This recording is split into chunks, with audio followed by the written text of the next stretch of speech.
저희 가족은 전부 실의에 빠졌고 의욕을 잃었었어요. 지금은 시간이 꽤 흘러 많이 괜찮아졌지만 말이에요. 그래서 그때 그 시절 이야기를 한번 해볼까 합니다. 제가 잃었던 사람은 저희 어머니였는데 다음 주가 저희 어머니가 돌아가신 지 5주기가 되는 날이거든요. 그래서 제가 한 사연이 하늘에 계신 어머니께도 닿길 바라는 마음으로 이렇게 글을 쓰게 되었습니다. 지금으로부터 약 5년 전 저희 어머니가 돌아가시게 되었습니다. 원래 건강하기도 했었던 분이셨는데 갑자기 아프시기 시작하더니 병이 순식간에 진행이 되게 되었고 결국 정말 슬프고 절망스럽게도 세상을 등지게 되셨어요. 저희 어머니는 생전에 받으신 유산들이 많았습니다. 외갓집의 막내딸이셨던 어머니를 외할아버지랑 외할머니가 다른 자식들보다 조금 더 챙겨주셨었거든요. 어머니가 돌아가시게 되자 그 유산들은 저와 저희 아버지에게 돌아오게 되었어요. 생전에 저희 어머니와 아버지의 금슬이 그리 썩 좋진 않았습니다. 이틀에 한 번씩은 싸우셨고 일주일에 한 번씩은 큰 고성이 오고 갔었어요. 두 분 다 성질이 좀 드센 편이었거든요. 그래서 정말 자주 싸웠어요. 싸우는 부모님을 뜯어 말리는 것이 저희 자매의 일상이었죠. 제게 위로 3살이 많은 언니가 있었는데 언니는 어머니를, 저는 아버지를 말렸어요. 항상이요. 결혼해서 분가하기 직전까지 말이죠. 그래서 다른 집보다 덜하다 싶었던 것이 두 분 다 입으로만 싸우셨거든요. 그래서 말리는 일이 꽤나 수월했죠. 투닥투닥거리기도 하셨고 왁왁 소리 지르기도 하셨지만 물건을 집어던지며 싸우신다거나 손찌검을 약하게라도 전혀 하지 않으셨습니다. 두 분 다요. 정말 입으로만 싸우셨죠. 그래도 저는 화목한 가정이 너무 갖고 싶었습니다. 싸우지 않는 가정이요. 맨날 지지고 볶고 싸우는 어머니랑 아버지가 이해가 되지 않았거든요. 그런데 지금 생각해보면 그런 싸움들이 그립기도 하네요. 그리고 그것이 또 다른 느낌이긴 했지만 평화롭기도 했어요. 일상에 녹아든 느낌, 뭐 그랬죠. 하지만 그 당시에는 그런 싸움조차 지긋지긋했어요. 그래서 그런지 저도 언니도 빠르게 결혼을 했고 분가를 했습니다. 지금 제게 10살 먹은 아들이 있고 올해 6살이 되는 딸아이가 있으니 짐작이 되시겠죠? 그렇게 저도 언니도 남들보다 조금 이르게 결혼해 자신들의 가정을 잘 꾸려나갔고 화목한 가정을 이뤘어요. 그래도 저랑 언니는 부모님의 곁을 그리 멀리 떠나지는 못했습니다. 매일 걱정은 되더라고요. 그래도 저희를 낳아주신 부모님이시니까요. 그러던 어느 날이었습니다. 어머니가 갑작스럽게 집에서 기절을 하셨고 그걸 퇴근하신 저희 아버지가 늦게 발견을 하게 되었습니다. 아무리 그렇게 화목하진 않더라도 20년 넘게 결혼 생활을 한 아내가 쓰러졌으니 아버지도 정말 많이 놀라셨어요. 그리고 바로 119를 불러서 병원에 갔고 저희 자매를 호출하셨습니다. 저도 언니도 혼비백산하며 병원으로 달려갔죠. 어머니는 한참이나 정신을 못 차리셨고 저희 가족들 모두에게 공포감이 점점 목을 옥죄어오기 시작했어요. 그러다 겨우 정신을 차리신 어머니는 의사 선생님의 말에 따라 정밀검사를 진행하시기로 하셨습니다. 검사 결과는 저희 가족에게 충격을 불러일으켜 주었어요. 어머니는 뇌에 종양이 생겼고 이미 손을 쓸 수 없을 정도로 커졌고 악성이라고 하시더군요. 어머니에게 더 해줄 처방은 그저 고통만 조금 상쇄시킬 수 있도록 진통제만 처방할 수 있다고 하셨어요. 어머니가 종종 머리가 아프고 속이 메스껍다고 말씀하셨어요. 저희는 그럴 때마다 체하신 것이 아닌가 싶어 소화제를 사다 드리는 것 말고 한 일이 없었는데 그게 뇌종양의 초기 증상이었다고 하시더군요. 그때 만일 정밀검진을 통해 병원을 알아냈다면 어머니는 생사를 달리하셨겠죠. 어머니가 많이 고통스러워 하셨을 거라고 하시는 의사 선생님의 말씀들이 왜 어머니를 저 지경이 될 때까지 내버려 두었냐는 타박으로 들렸고 사무치게 후회가 되었습니다. 그리고 저희 자매보다 더 큰 충격을 받으신 분은 저희 아버지셨죠.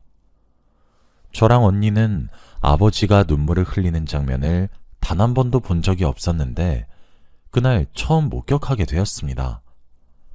어머니도 결국 자신의 병명을 알게 되었고 시리에 빠졌습니다. 진통제를 처방하며 병원에 입원하시라고 해도 어머니는 모두의 만류를 뿌리치고 퇴원을 하셨고 마치 믿기 힘들다고 시위라도 하는 듯 술과 담배에 손을 대기 시작했고 어머니 인생은 점차 망가져갔습니다. 시한부라고 길어도 1년을 살 거라는 말에 어머니는 죽음을 받아들이지 못했고 그렇게 망가져가는 어머니를 말리려고 애를 썼지만 죽음을 받아들이라고 차마 강요할 순 없었습니다. 매일 부모님 집을 저랑 언니가 번갈아 가며 들락거리며 살뜰히 챙기기 시작한 어느 날이었습니다. 매일 거실에 누워 담배를 피시던 어머니가 말끔히 차려입고 거실에 저랑 언니를 앉히더군요. 무슨 일인가 싶어 숙취가 없는 어머니 얼굴을 오랜만에 봐서 의아해하며 자리에 앉아 왜 그러냐고 하니 서류봉투를 하나씩 건네주더군요. 어머니 명의로 된 상가 건물이 2채가 있었는데 그것을 각각 저와 언니 명의로 이전한 서류였습니다. 어머니는 3달간의 방황 끝에 겨우 죽음을 받아들이기로 하신 듯 하셨어요.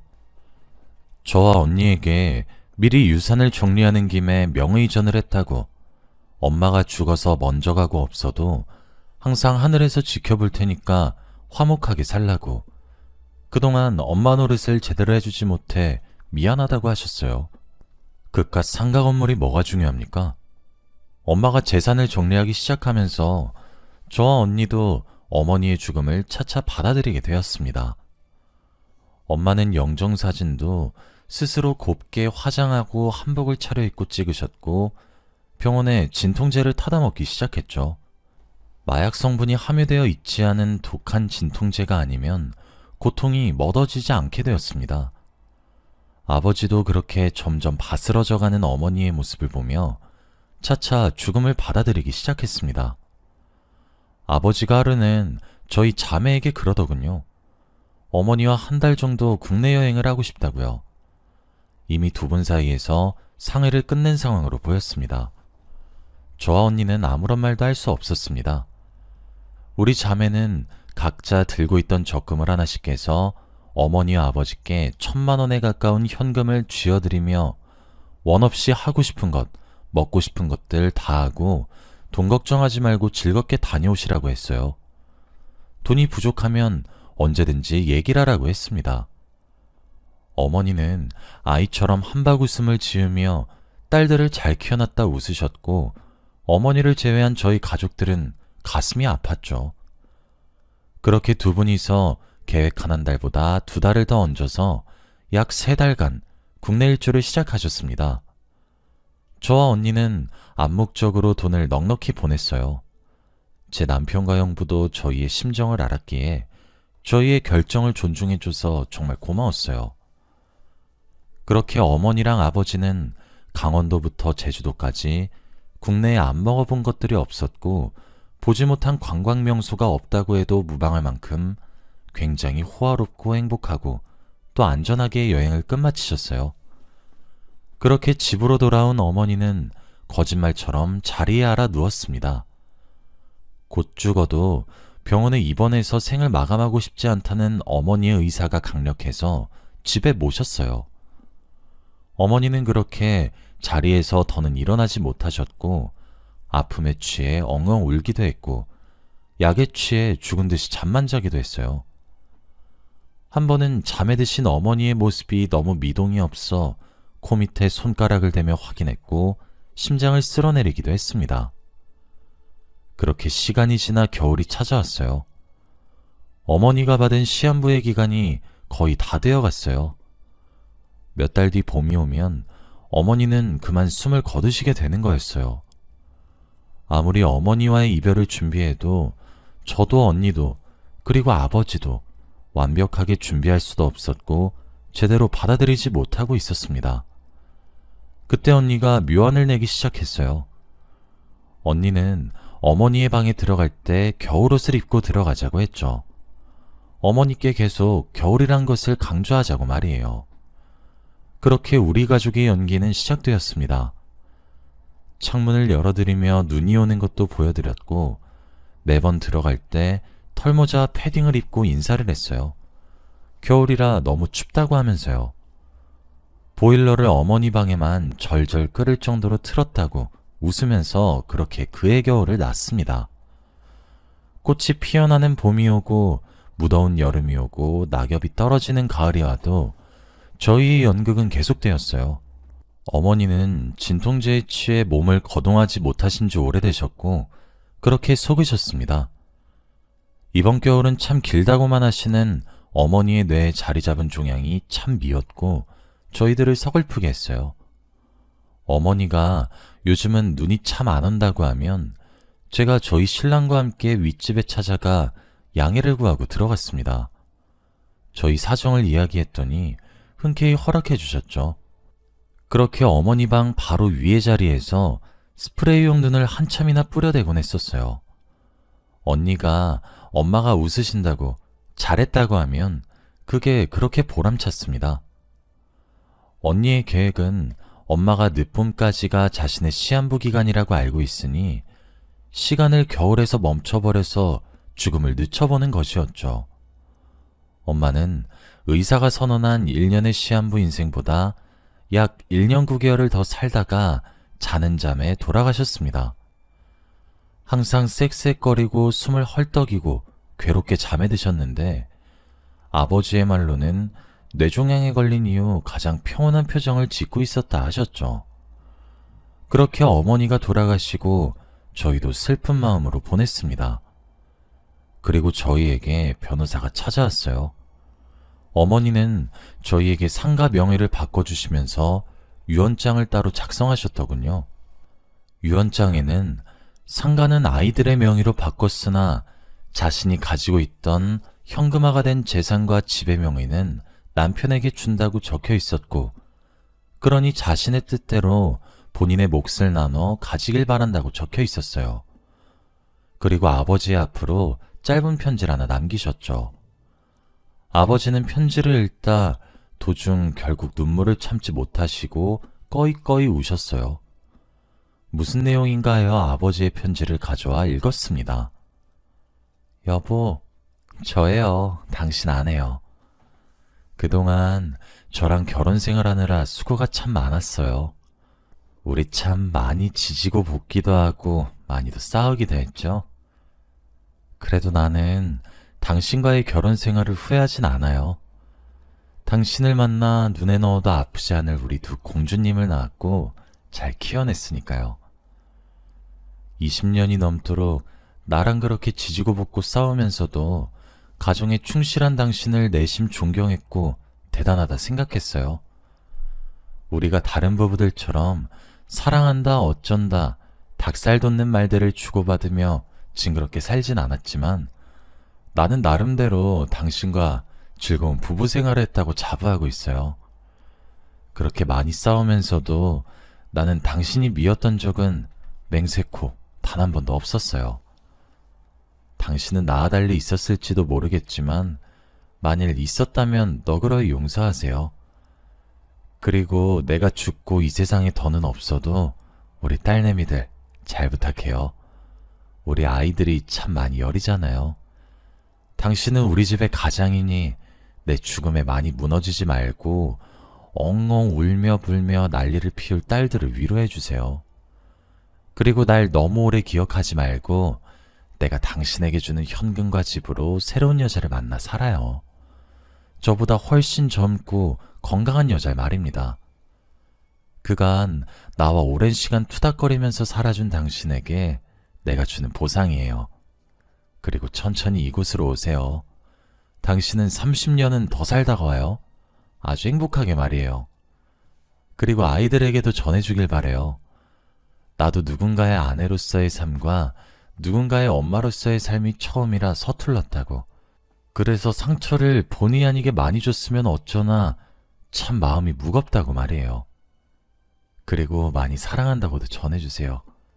그동안 고마웠습니다. 짧다면 짧은 그 글에 어머니의 담담한 마음이 전부 다 담겨 있었습니다. 저도 언니도 그리고 아버지도 결국 어머니의 장례를 치르며 거의 발작을 하듯 우는 것밖에 할 수가 없었습니다.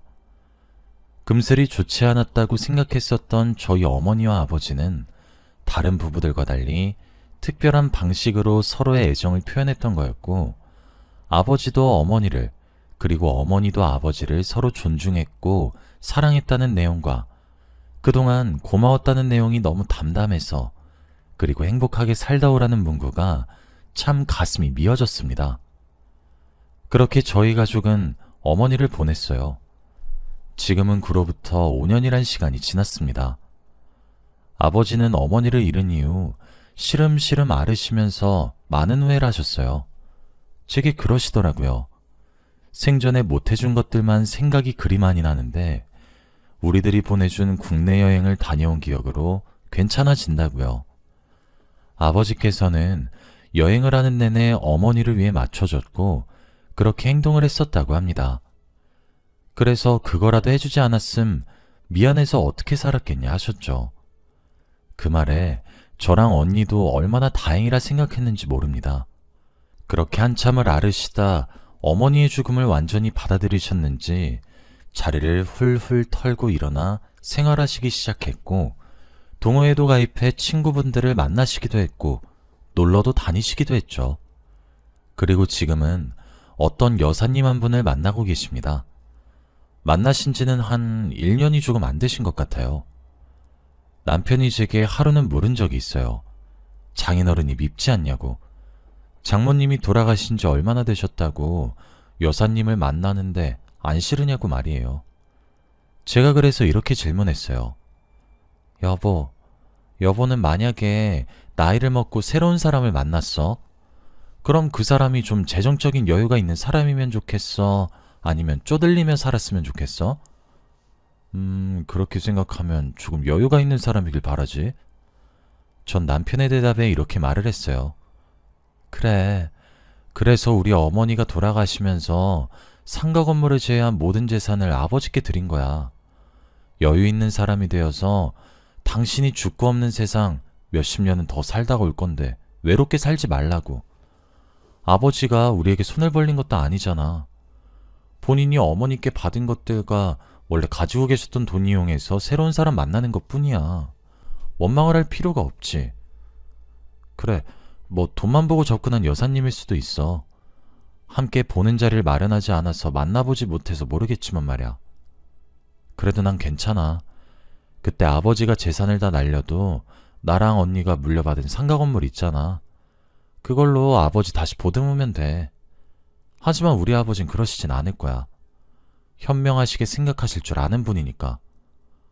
아버지가 아버지 재산 사용하는 건데 그 권리는 본인에게 있는 것이고, 나랑 언니 둘 다 이만큼 두 딸내미 결혼도 시키고 가정 다 꾸리게 다 도와주셨잖아. 그래서 나도 언니도 더는 아버지에게 희생 바라고 싶지 않아. 그저 남은 생을 어머니가 남기신 말씀처럼 그저 행복하게 살다가 좋은 일들만 겪으시다 가셨으면 좋겠어. 그러니 아버지가 밉지도 않아. 물론 결혼하신다거나 그러시면 나랑 언니에게 새어머니가 생기는 거니까 조금 고민이 되겠지. 아직 우린 어머니를 전부 보내지 못했으니까. 하지만 아직 닥쳐온 문제도 아닌데 미리 걱정하고 싶지 않아. 그러니 아버지가 밉지 않을 수밖에 없지. 제 말이 끝나고 남편은 저를 꼭 안아주면서 우리 아내 마음 넓은 것 봐. 나 진짜 결혼 잘했네. 하고 토닥토닥 해주더라고요. 저도 언니도 이제 어머니의 부재에 점차 익숙해졌고 아버지도 마찬가지가 되었습니다. 그래도 여전히 아버지는 어머니의 기일이 다가오는 날이 되면 많은 사색에 잠기시는 듯 하기도 하고요.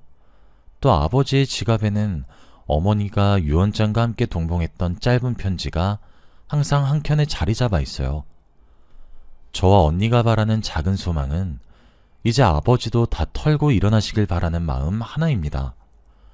또 어머니가 남기신 마지막 말씀처럼 아버지가 더 이상 외롭지 않고 저희도 가슴 졸이지 않게 좋으신 분을 만나서 남은 여생 본인만을 위한 인생을 살았으면 좋겠어요.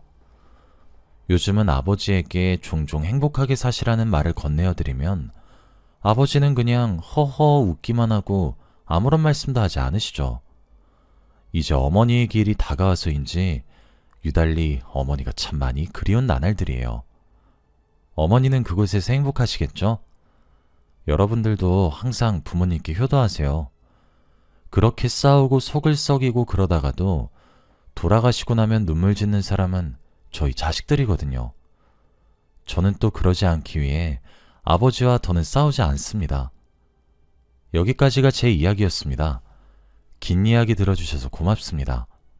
여러분들의 가정에도 항상 행복만 가득하시길 바라겠습니다. 안녕히 계세요.